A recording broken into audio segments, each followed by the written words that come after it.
Esta siguiente parte, yo creo que sería más importante que lo hiciéramos como lo hicimos con sus compañeros, ¿no? Con casos clínicos.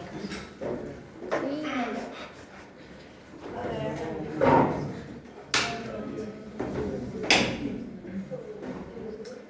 Ok. Vamos a hacer hidrocefalia. ¿Listo? ¿Logran ver mi pantalla? Creo que no, ¿no? No. ¿Por qué?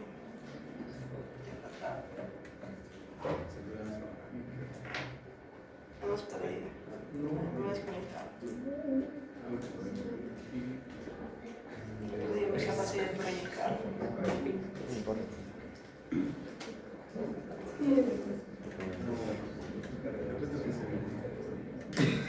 Ahora sí, logran ver mi pantalla.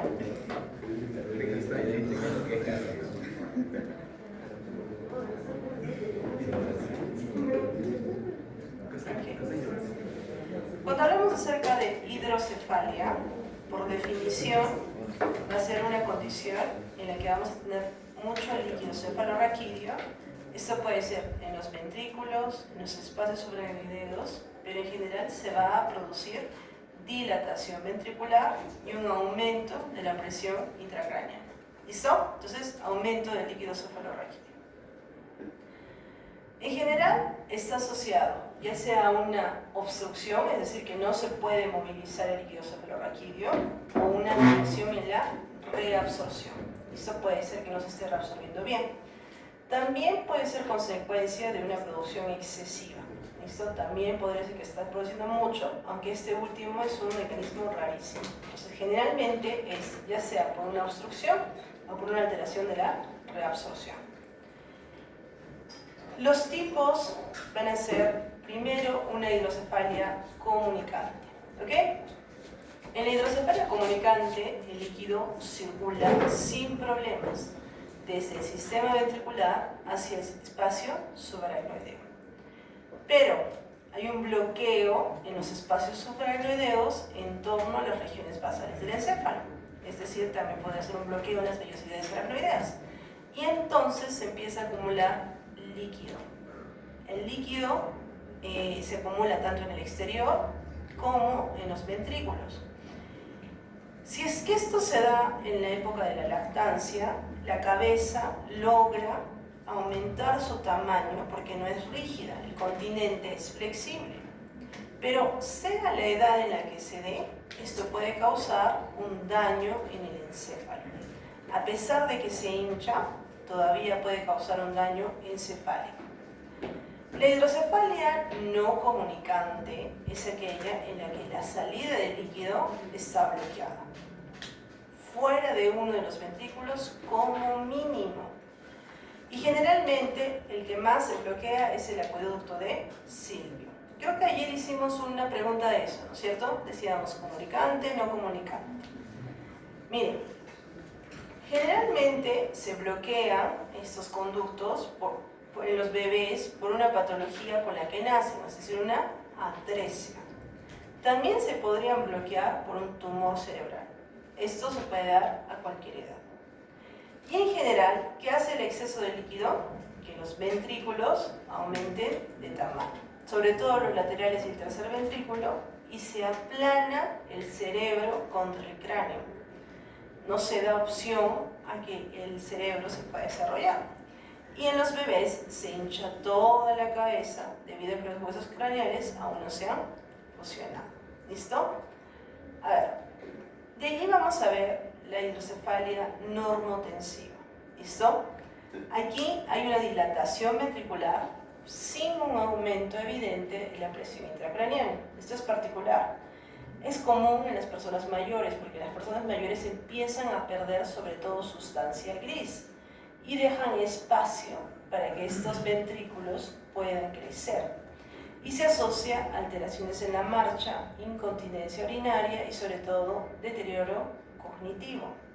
Y finalmente tenemos la hidrocefalia ex vacuo, que no es una verdadera hidrocefalia y en general, por ejemplo, en los pacientes con Alzheimer, hay una atrofia tal del tejido cerebral que los ventrículos se agrandan. ¿Listo? Entonces aquí, por ejemplo, ven ustedes esta tomografía de una enfermedad de Alzheimer.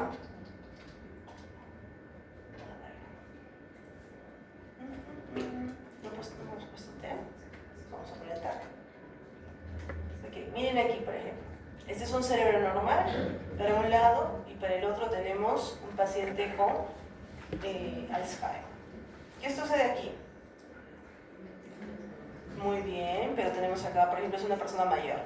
¿Por qué creen que sé que es una persona mayor? Porque hay espacios. Miren aquí, a medida que está progresando su Alzheimer. ¿Qué está sucediendo? Los ventrículos van creciendo, tenemos más espacio. ¿Tiene una hidrocefalia el paciente? Estamos viendo que los ventrículos están más grandes y se llama hidrocefalia ex vapor. Pero no está causando una alteración per se, o esta no es la alteración. ¿Ok?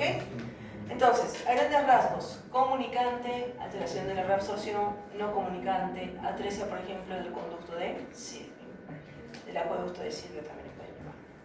Fisiopatológicamente, sabíamos que el líquido cefalorraquídeo, ¿dónde se producía? Plexos coroideos. ¿De ahí hacia dónde iba? Ventrículos laterales, luego íbamos al tercer ventrículo, cuarto ventrículo, todo el sistema, y de ahí por dónde se reabsorbía, por las velocidades aracnoideas, ¿hacia dónde? Hacia los senos venosos. Cualquier desequilibrio entre esta producción y reabsorción o una obstrucción del flujo normal va a provocar que se acumule. Y el exceso de líquido cefalorraquídeo, ¿qué hace? Aumenta la presión de los ventrículos laterales, causando ventriculomegalia, es decir, una dilatación ventricular. ¿Y qué sucede? Comprime el tejido cerebral, si no lo hernia, también podría herniarlo, dando un daño neurológico progresivo. En cuanto a los mecanismos, ya hemos dicho, producción excesiva es rarísimo, obstrucción del flujo, sobre todo cuando hay estenosis o cuando hay un tumor, y alteración de la reabsorción, generalmente habíamos visto. ¿Se acuerdan ayer que vimos? ¿Qué caso? Meningitis, por ejemplo. Inflamaciones, hemorragias subaracnoideas, meningitis, pueden causar alteración de la reabsorción. ¿Listo? ¿Cuáles son las consecuencias? Una de las principales consecuencias es que el tejido cerebral se atrofie o que haya edema debido a la filtración del líquido cefalorraquídeo hacia el tejido cerebral, que haya daño neuronal irreversible. Y en los niños, la hidrocefalia congénita, que es algo que llama mucho la atención, ¿no? Cuando un niño tiene una alteración, se le ve la cabecita muy grande. Y en los adultos, recuerden, el aumento de PIC, el aumento de la presión intracraniana, puede manifestarse como cefalea, vómitos, alteraciones cognitivas, y si es que es un caso grave, inclusive coma. Bueno, el tratamiento va a ser la colocación quirúrgica de una derivación, que es un tubito de silicona que va desde un ventrículo hasta la cavidad peritoneal y nos permite movilizar el exceso de líquido para que se pueda reabsorber por la sangre. ¿Listo? ¿Claro? ¿Sí? Muy bien. Vamos a edema cerebral. Cuando hablamos acerca de edema cerebral, por definición, es un aumento anormal del contenido de agua en el parénquima cerebral. Cuando nosotros tenemos un aumento del volumen cerebral, ¿qué va a pasar con la presión intracraniana? Aumenta. Allá, por ejemplo, aumenta la presión intracraniana, ¿qué va a pasar con la perfusión cerebral? Disminuye. Entonces, cada vez que ustedes les dicen, hay un paciente que tiene un aumento de la presión intracraniana, ¿qué está pasando con la perfusión cerebral? Está disminuyendo. Si les dicen, paciente que tiene una presión intracraniana de 35, ¿qué está pasando con la perfusión cerebral? Ha disminuido. Ese es un concepto que tiene que quedar claro en ustedes, chicos. Si no queda claro ese concepto, ustedes van a pensar que sin la doctrina de Monroe podrían los números cuadrarles y decirle, no hay perfecta perfusión. Pero nosotros sabemos que el continente es rígido y el contenido se tiene que adecuar. Entonces, esta es una de las complicaciones más graves de las alteraciones hemodinámicas.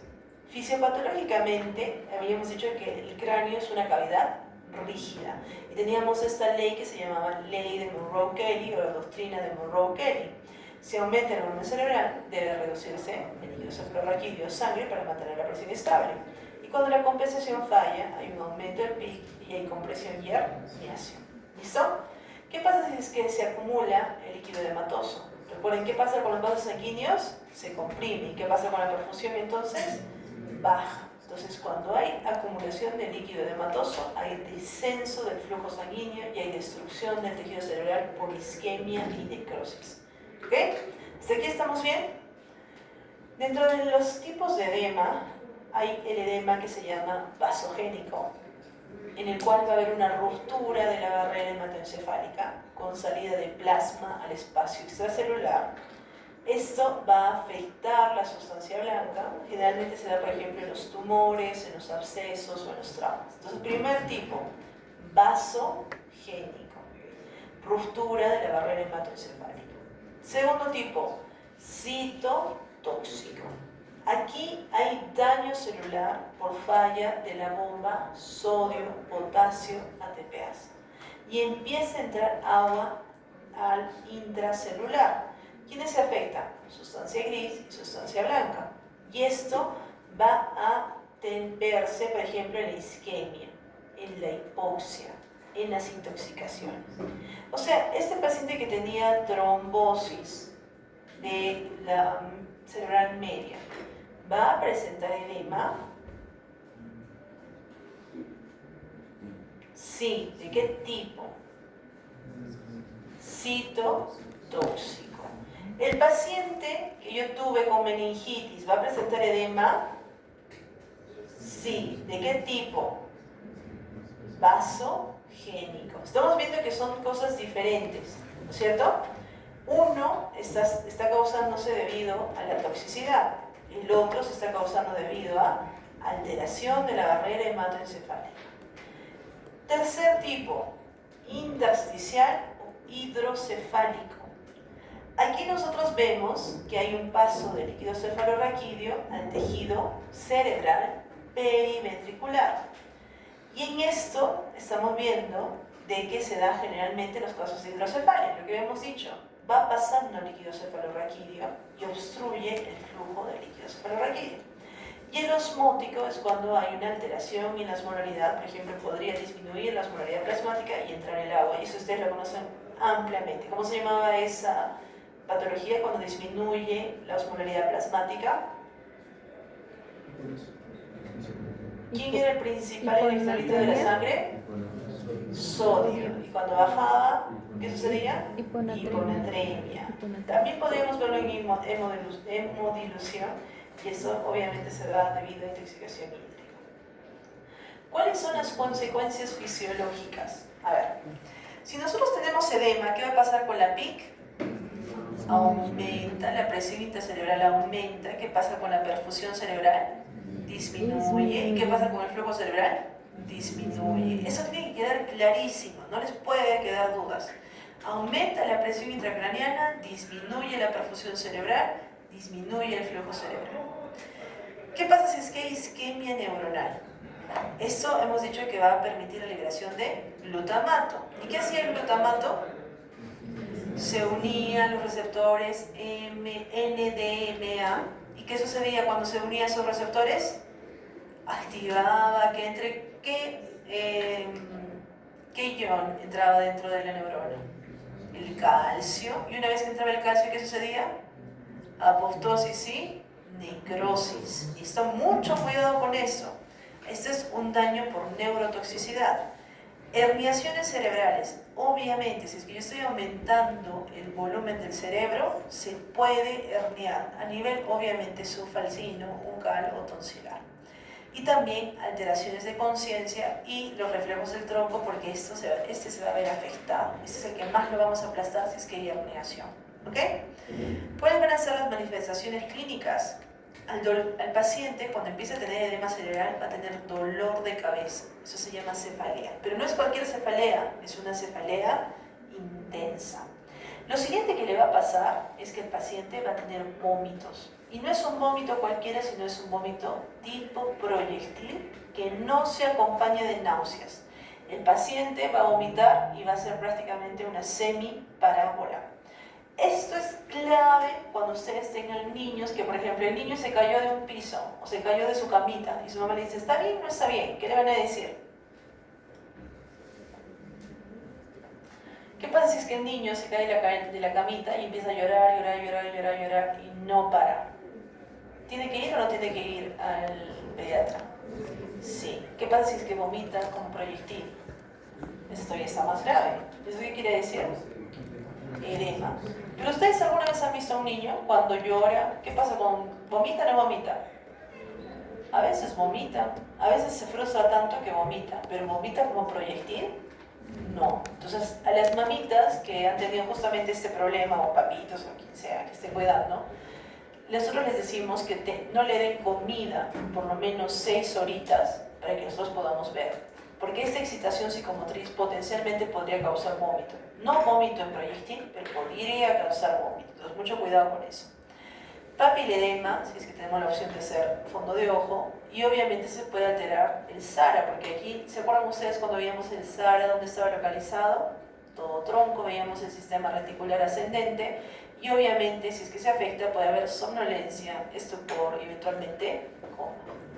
Y los signos de herniación van a ser midriasis, posturas de decorticación o descerebración. Como lo que habíamos visto en nuestro caso clínico, ¿no es cierto? ¿Qué tenía nuestro paciente? Alteración de la conciencia, convulsiones, decorticación. Muy bien. Ok, vamos a seguir con estas dos, pero antes de seguir con estas vamos a ir a trastornos convulsivos. ¿Ok?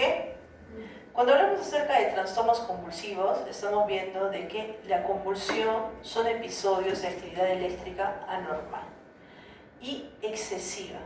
Actividad eléctrica. Ya no estamos hablando acerca de vasos, estamos hablando acerca de la función de las neuronas. Y esto va a resultar en movimientos incontrolados. ¿Puede haber pérdida de la conciencia? Sí. ¿Puede haber alteraciones sensoriales? Sí. ¿Puede haber alteración del comportamiento? Sí. Cualquiera de esas cosas pueden presentarse. Recuerden, dependiendo de la región donde hay esa actividad eléctrica, estas pueden ser generalizadas o pueden ser parciales. Y esos son los dos tipos de convulsiones, generalizadas y parciales. Fisiopatológicamente hemos dicho que el cerebro opera mediante señales eléctricas y generadas por las neuronas. Estas señales se mantienen en equilibrio mediante procesos de excitación e inhibición. Nosotros no siempre vamos a tener conducción eléctrica y no siempre nuestro cerebro va a estar completamente inhibido. Habíamos dicho que teníamos ciclos de vigilia y ciclos de sueño. Pero cuando hay un desequilibrio entre la excitación, es decir, mediada principalmente por glutamato, y la inhibición, mediada principalmente por el GABA, se va a dar un exceso de actividad excitatoria o una reducción de la inhibición, y por tanto vamos a tener nosotros unas descargas. ¿Quiénes pueden ocasionar esas descargas? Por ejemplo, cuando hay una alteración de iones. ¿Recuerdan ustedes? Sodio, potasio, calcio, cloro, todos estos podrían iniciar una descarga. ¿Qué más? Alteración de neurotransmisores, glutamato o GABA, sea la razón por la que sea, podrían causar una alteración. Anormalidades en el cerebro, por ejemplo, tumores, el paciente que tenga displasias corticales o lesiones podrían tener también una convulsión. Y finalmente, mutaciones genéticas que afecten los canales iónicos o la función sináptica. ¿Cómo clasificamos las convulsiones? Como habíamos dicho, en dos, ¿no es cierto? Focales o generalizadas. ¿Cuándo decimos que una persona tiene una convulsión focal? Aquí vamos a decir que esta se va a originar en una región específica del cerebro. Una convulsión focal puede ser un paciente que está conversando con ustedes y que va moviendo la mano. 1, 2, 3, 4. Y ustedes dicen, de repente tiene un tic. De repente no. De repente está convulsionando. Entonces, puede haber convulsiones focales sin alteración de la conciencia. Y estas van a experimentarse como movimientos anormales, como sensaciones en una parte del cuerpo sin la pérdida de conciencia. Como les decía, movimientos rítmicos de una mano, convulsiones motoras. De repente ahora dicen... Sí, he visto en bebés, porque como tal, un bebé convulsionando movía el labio, pero no llegaba a mover las manos. En los bebés, por ejemplo, esto es muy común. A veces las mamás traen a sus bebés porque dicen, está haciendo el movimiento como que está lactando. Y ese movimiento es el movimiento, pero no está lactando. Y sigue haciendo el movimiento y la mamá dice, no sé, me parece raro. ¿Y qué creen que le dice el médico general? No pasa nada, así son los niños. Siempre es así. Cuando la mamá les traiga a su bebé es porque algo está sucediendo. Porque lo está observando, lo tiene ahí en su bebito y dicen, qué bonito mi bebito, miren cómo está. Está haciendo O el papá también puede traerlo, hay papás bien observadores, ¿no? Sobre todo estas generaciones cada vez vemos mucha más crianza integral y eso me alegra. Ustedes también. Padres y madres, por favor. Todos. Crianza integral. Muy bien. Pero es muy común en los niños y sobre todo, como les digo, ese movimiento de succión repetitivo, pero muy raro. Eso hay que tener cuidado. ¿Listo? También hay convulsiones focales, pero en los que ya se altera la conciencia. En estos, por ejemplo, el paciente experimenta una pérdida parcial de la conciencia o puede experimentar confusión. Y a esto se le agregan los comportamientos automáticos. Por ejemplo, empieza a sentirse confundido, pierde la conciencia parcialmente y empieza a frotarse las manos. ¿Listo? O de repente además masticar. Está masticando y de pronto le dicen, oye, ¿qué pasó? No me acuerdo nada, estoy súper confundido. Una convulsión parcial. A ver, ¿creen ustedes que podrían reconocer una convulsión parcial? Muy bien, alguno que sea observador sí. A la mayoría de los médicos se les pasa. ¿Listo? Estando delante de ellos, a veces tomándole la presión a un paciente, está teniendo una convulsión focal y como que dicen, bueno, así será, pues será sutil, ¿no? El paciente está ahí moviéndose, por favor, señor, colabore, que si no sigue moviendo la mano. No, así siempre es, le van a decir. Mucho cuidado con eso, ¿ok? Convulsiones generalizadas. Las convulsiones generalizadas afectan no a un solo lugar, sino afectan a ambos hemisferios cerebrales desde el inicio. Y los tipos principales van a ser, pues, la que ustedes ven en todas las películas cuando alguien dice convulsión. ¿Cuáles son esas? Movimientos de las manos, o sea, doblan y extienden. Eso se llaman convulsiones tónico-clónicas o llamadas también Gran mal. Ahora, aquí tómenlo voy a decir con pinzas. Esto cambia, todos los años cambia. Bueno, cada 2, 3 años cambia. Así que cuando ustedes estén en neuro, eso estaría mucho más real a lo que ustedes van a ver. Pero clásicamente, estas son las convulsiones que más vienen a nuestra mente, ¿no? Cuando nosotros pensamos en convulsión, pensamos en este paciente. Tiene una fase tónica con rigidez muscular, sigue una fase clónica con sacudidas rítmicas. Y se acompaña de pérdida de conciencia que puede durar 1 a 3 minutos. ¿Qué pasa si es que viene un paciente y dice, he convulsionado? Y usted le dice, ¿te acuerdas cómo ha sido? Sí, me he caído al suelo y he estado moviendo mis manos. ¿Es convulsión o no es convulsión? No, ¿por qué? Porque tiene que haber pérdida de conciencia. ¿El paciente se acuerda? No, no se acuerda nada. Dice, yo no me acuerdo nada. Solamente me acuerdo de que estaba caminando y de ahí miren cómo está mi cara y lo traen así súper mal. ¿Listo? Entonces, si el paciente les dice, me acuerdo, esa no es convulsión. Si les dice, he movido mis manos como si es que fuera un pez, ¿es convulsión o no es convulsión? Bueno, si el paciente se acuerda, no es convulsión. He visto un video, bueno, como pez, tampoco es convulsión. ¿Cómo es la convulsión? Tiene una fase de rigidez y luego tiene un movimiento clónico. Muy bien. En la gran mayoría de los casos, en esta pérdida de conciencia, el paciente relaja los esfínteres. O sea, puede ser que se haya hecho pis o que haya hecho de dos. ¿Listo? También tenemos convulsiones de ausencia. ¿Listo? Que se llaman pequeño mal. O petit mal, de repente ustedes lo van a ver por el francés. Son breves episodios de 10 a 20 segundos en los que hay pérdida de conciencia sin movimientos tónicos o clónicos. Doctora, he estado yo yendo a comprar y me he quedado pensando en el aire. ¿Es convulsión? No, porque nosotros hemos dicho ¿qué sucede? Pérdida de conciencia. ¿Qué es la pérdida de conciencia? O sea, out, ¿no es cierto? No se acuerda, no sabe qué pasó. ¿Hubo movimientos tónico-clónicos? No, entonces no es, le dicen ustedes. No, mucho cuidado, podría ser un petit mal. Eso es muy común en los niños y a veces lo que sucede es de que están comiendo y se quedan mirando a un punto fijo. ¿Está consciente? No, el niño no está consciente, pero tampoco ha cerrado los ojos. Por eso suele ser difícil para el padre identificarlo. Tampoco parpadea. ¿Listo? Muy bien. Convulsiones mioclónicas. Esas también son bien difíciles de reconocer, porque son sacudidas breves e involuntarias, generalmente de las extremidades. ¿Listo? Vamos a tener convulsiones atónicas, en las que hay una pérdida súbita del tono muscular, lo que puede producir que el paciente se caiga y tenga digamos, un accidente medio brusco. Y las convulsiones tónicas quiere decir rigidez muscular sostenida, pero sin la fase clónica. La clónica es el movimiento. Tónica, dobla, clónica, se mueve. ¿Listo? Muy bien. Ok. ¿Qué causa las convulsiones? Vamos a tener convulsiones provocadas y convulsiones no provocadas. Cuando hablamos acerca de convulsiones provocadas, vamos a ver que, por ejemplo, lesiones cerebrales traumáticas pueden causar convulsiones. El paciente se cayó del 6º piso, se cayó de cabeza, se recuperó parcialmente, está en la UCI y empieza a convulsionar. Accidentes cerebrovasculares, eso lo acabamos de ver, ¿no es cierto? ¿Cómo podrían ser esos accidentes cerebrovasculares? Sí, rápidamente. ¿Cuáles son los dos tipos? Isquémicos y hemorrágicos. Si fueran isquémicos, ¿cuáles son los tipos? Trombótico, embólico. Ahí nada más, hasta ahí nada más llegaron. Ya, ¿qué más? Oclusión de arteria. Muy bien, pero ya habíamos dicho esos dos. Por hipoperfusión, ¿y qué más? Falta uno.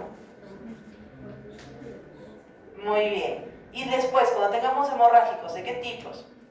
Intracraneal, subaracnoideo, y bueno, ya vamos a ver lo que van a ser epidural y subdural. Muy bien. Luego, vamos a ver que vamos a tener infecciones del sistema nervioso central. Por ejemplo, meningitis o encefalitis podrían potencialmente causar convulsiones, así como los tumores cerebrales, hipoglicemia, hiponatremia. Que eso es lo que nos preocupa, ¿no? Que nuestro paciente hipoglicémico venga convulsionando o con el paciente hiponatrémico venga convulsionando. Alcohol y drogas también pueden producir convulsiones. Así que después de esas llamadas, Alex, ya les he dicho, podría venir una intoxicación en la cual el paciente convulsiona. ¿Listo? Y no provocadas va a ser la epilepsia. ¿Listo? La epilepsia puede ser idiopática, es decir, que no tengamos nosotros una causa estructural o metabólica. Puede ser sintomática, es decir, que podemos identificar alguna alteración en el cerebro, como una displasia cortical o una cicatriz de un tratamiento que está causando estas convulsiones generalizadas, o podemos tener genética, en la cual hay mutación en los canales iónicos. ¿Listo? Clásicamente, no todas las convulsiones son epilepsias, y eso es algo que ustedes tienen que recordar. Epilepsia es un trastorno en el cual nosotros vamos a tener una predisposición crónica a tener convulsiones no provocadas. O sea, no es que se haya caído, no es que tuvo meningitis, no es que tuvo hipoglicemia. Y de acuerdo a los entes internacionales, por lo menos requerimos 2 convulsiones no provocadas con más de 24 horas de diferencia para pensar en el diagnóstico de epilepsia, o una convulsión no provocada y una alta probabilidad de tener más convulsiones. ¿Listo? Muy bien. Bueno, para el diagnóstico vamos a obviamente hacer uso de la historia clínica, vamos a ver el examen neurológico, pero primordialmente el electroencefalograma nos va a decir si es que hay actividad eléctrica del cerebro. Ahora, yo no sé quién podría hacer durante una convulsión un electroencefalograma, pero si es que es posible, por ejemplo, un paciente que está en UCI y que tiene los sensores, quizás ahí podemos ver estas descargas anormales o patrones característicos como picos y ondas. He visto, que me parece barbárico, que, por ejemplo, citan a los pacientes y les hacen estímulos para la convulsión, obviamente en un ambiente que es controlado. Les digo, me parece medio barbárico, pero bueno. En cuanto a resonancia magnética, hemos dicho que cicatrices podrían causar justamente convulsiones, entonces también alteraciones de la corteza. Entonces podríamos identificar esto, tumores, malformaciones, displasias en la resonancia magnética. Y en la sangre podríamos detectar, por ejemplo, las causas metabólicas como hiponatremia, hipoglicemia o intoxicaciones de alcohol o drogas. ¿Listo? Muy bien. Okay. ¿Y es verdad que los patrones de luces bastante estudiantes les pueden inducir la fertilidad? ¿Por qué? Ahora, no, ahora ya estás en condiciones de decirme por qué sí se puede. A ver, vamos por partes. A ver. Porque los pacientes, imagínense,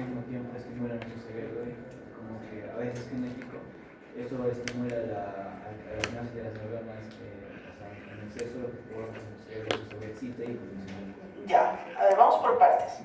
Cuando nosotros recibimos un estímulo, ese estímulo, ¿dónde se procesa? Primero en el receptor, ¿no es cierto? Digamos que es olfativo. Receptor, no, primero vamos por ese lado y digamos por el otro lado. Si es que es olfativo, ¿dónde va a ir? Primer par craneal, de allí, bulbo olfatorio, de allí, cintilla, de allí, distintos lados, ¿no? Medial y lateral. Si es que es visual, ¿dónde va a ser? Si es que es luz, empezamos. Receptores, de allí, nervio óptico, de allí, quiasma óptico, de allí, tractos ópticos, de allí, radiación, de allí, corteza occipital. ¿Listo? Y de allí, ¿qué más? Integración, ya hemos visto órbita frontal y todo lo demás. ¿Qué pasa? Si yo tengo, este es un switch, recuerden, porque al final esa transmisión, ¿qué cosa es? Despolarización de un nervio. ¿Qué pasa si yo prendo el switch, apago el switch, prendo el switch, apago el switch, prendo el switch, apago el switch? Y con una corteza que me permite prácticamente conectar con todo. Conecto con la vía, por ejemplo, con el área de Wernicke, con la somatosensorial de asociación, con casi todas las áreas de asociación, órbitos frontales, inclusive olores y todo lo demás. ¿Qué pasa si la prendo, la apago, la prendo, la apago, la prendo, la apago? Claro, pero entonces el paciente tiene que estar predispuesto, porque un paciente sano también le puede ser. Yo he escuchado que, por ejemplo, en Japón, justamente con la entradita de Pokémon, gente completamente sana estaba ahí en su casita y empezó la convulsión. Pero clásicamente nosotros siempre hemos dicho que una persona debería tener ya una predisposición. Infección, traumatismo, cicatriz, displásicas. Clásicamente. ¿Listo? Pero ya lo entendemos, ¿no es cierto? ¿Por qué? Sí, claro, hemos dicho alteraciones de los canales de los receptores que alteran. ¿Listo? ¿Algo más? Doctora, ¿qué pasa si le da una pérdida de conciencia más de 3 minutos? Más de 3 minutos. Uf, difícil, ¿no? O sea, este paciente muy probablemente va a tener una secuela. Entonces, lo primero que tenemos que recordar es qué son las secuelas. Las secuelas de nuestro cerebro, o sea, la falta de conciencia, que puede, por ejemplo, si es hipoglicemia, ¿qué va a pasar? Se va a acumular, por ejemplo, ácido láctico, vamos a tener acidosis, ¿qué más? Neurotoxicidad, glutamato, habíamos dicho calcio, necrosis, apoptosis y necrosis. Muy bien, entonces si fuera hipoglicemia por 3 minutos, vamos a tener zonas que ya no van a responder en nuestro cerebro. ¿Qué tal si por allí fueron zonas motoras? ¿Qué va a suceder? De repente ya no va a poder mover el pie, ya no va a poder mover la mano, va a tener alteraciones del habla o de repente va a tener coma. ¿Listo? ¿Qué pasa si el desencadenante fue hiponatremia? ¿Qué sucedía con hiponatremia? Edema. Muy bien, edema cerebral y por tanto, muy bien, y de allí, muy bien, y de allí, daño y herniación también. Entonces, depende mucho de qué ha sido. ¿Qué tal si es por una convulsión? ¿Listo? Fue una convulsión por epilepsia. 3 minutos de pérdida de conciencia. ¿Qué va a suceder? Más de 3 minutos de pérdida de conciencia. ¿Tenemos tanta alteración como las metabólicas? No necesariamente. Pero ¿qué ha pasado con la actividad neuronal? Porque aquí hemos dicho que si es que tiene una convulsión y sobre todo es un paciente con epilepsia, es muy probable que los dos hemisferios se han activado. Por tanto, cuando los dos hemisferios se activan, ¿qué va a suceder con los desechos metabólicos? Van a aumentar. Y por tanto, ¿qué va a suceder? Podría potencialmente haber neurotoxicidad. Depende mucho del estado previo del paciente. ¿Listo? Entonces, hay que ver, no todo tampoco es así como que absolutamente sucede. Hay pacientes que convulsionan y de pronto les va más o menos bien. Listo, vamos a ir con el primer casito de estos. Yo sí les recomiendo que los revisen. A ver. Me gustaría primero con alguno sea un poquito más, que me permita verles un poquito. Me da mucha pena porque con la mayoría de sus compañeros hemos logrado terminar este librito, pero con ustedes hemos alcanzado a ver otras cositas, ¿no? No se sientan tan mal. Okay. Déjenme ver este caso. Solamente quiero mostrarles uno y con eso acabamos. Creo que a lo mejor se los digo ya, por el tiempo. Tenemos un paciente que es jugador de rugby, ¿ya? Tiene 18 años y él ha estado jugando con el otro jugador y se le ha caído el casco, ¿listo? Le han golpeado la cabeza, cae al suelo por 20 a 30 segundos inconsciente, inmediatamente lo transportan al hospital más cercano. De allí se levanta alerto, sin pérdida de conciencia, sin déficit neurológico, pero tiene amnesia, ¿listo? No se acuerda qué es lo que pasó. Tiene un golpecito superficial, tiene un hematoma superficial en la zona de la cabecita, en el lado derecho. Una hora después de que termina este evento, el paciente empieza a tener una convulsión motora generalizada, ¿listo? Le dan lorazepam, está más o menos... está en sala de operaciones, en emergencia, le toman una tomografía y a los 100 minutos no se ve nada, está normal. Lo transfieren a un hospital más grande porque obviamente ha convulsionado. Cuando llega, el paciente, miren, ya no puede hablar, piensan que ha sido por el que le han puesto el lorazepam y no tiene ningún otro déficit neurológico. Su escala de coma es de 15/15 y tiene todo lo demás está normal, pero 8 horas después del trauma empieza a tener náuseas, vómitos y dolor de cabeza. ¿Qué tiene el paciente? Y con esto nos despedimos.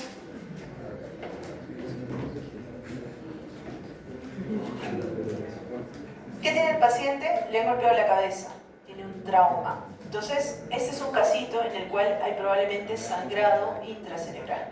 ¿Qué tipo de sangrado? Muy probablemente...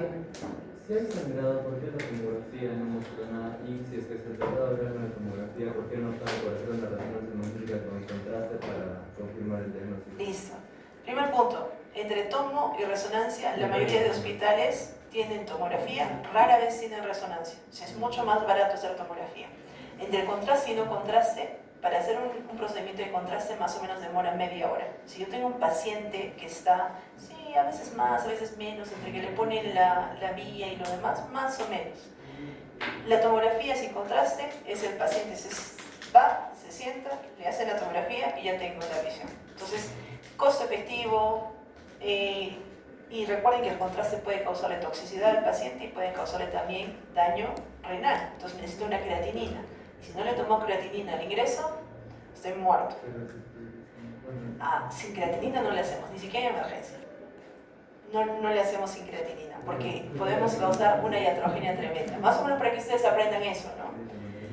Entonces, ¿qué está sucediendo? Este paciente está teniendo un sangrado, pero es un sangrado que, miren, en 8 horas se ve así. ¿Qué ha sangrado? ¿Una vena o una arteria? Es muy probable que haya sangrado una arteria, porque lo estamos viendo en 8 horas y está siendo muy, pero muy prominente. Cuando vean ustedes como una salteñita, este es un hematoma epidural. Y cuando vean ustedes como si es que fuera un platanito más o menos, así, ese es un hematoma subdural. Generalmente el hematoma subdural es venoso. Es un paciente que, no sé, se peleó con su esposa, le dio un sartenazo, no pasó nada. 10 años después, dice, me duele la cabeza, no, siempre se queja tu papá, se queja de no sé qué tantos. Lo llevan al hospital y tiene esto. Ese es un hematoma subdural, ¿listo? Venoso de mucho tiempo. El hijo también puede ser, ¿eh? Le dieron un golpe, pues estaba jugando. El hematoma subdural no se va a presentar como el hematoma epidural. El hematoma epidural es el paciente que está jugando, que él se cayó de la cama, su abuelita le estaba cargando, su tío le estaba tirando al suelo y se cayó. Y de pronto empieza a vomitar y tenemos esta imagen. ¿Listo? Esta es la imagen típica de un hematoma epidural. epidural. ¿Listo? Muy bien, chicos. Básicamente eso es lo que quería explicarles. El resto se los voy a dejar